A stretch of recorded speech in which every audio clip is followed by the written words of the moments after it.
Гоце Делчев, броен како бугарски борец во среде Скопје на изложба на Бугарската национална библиотека вчера.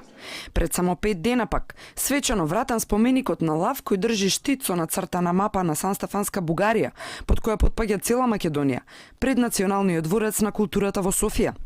Две провокации од Бугарија за нецела недела, а ниту збор од македонските власти. Дали бугарските чекори не му пркосат на договорот за добрососедство, го прашавме македонското МНР, но до крајот на работниот дел од денот одговор не добивме.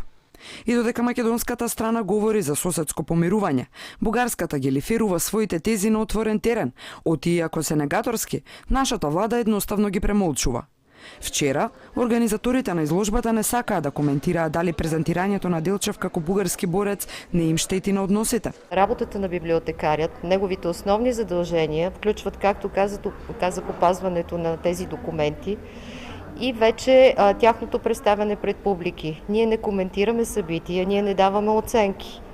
Така че нашата независима позиция е не търсена, но задължителна.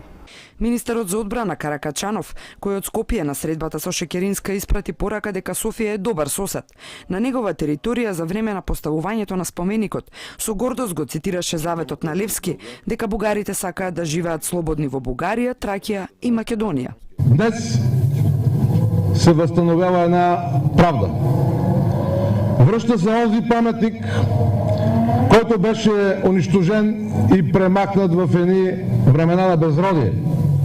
Войните на тази дивизия, чието имена бяха овековечени тук на тези плочи във времето, загиваха по бранните полета на Балканския полуостров не заради някакви политически предубеждения на един или друг, не заради някакви идеологии.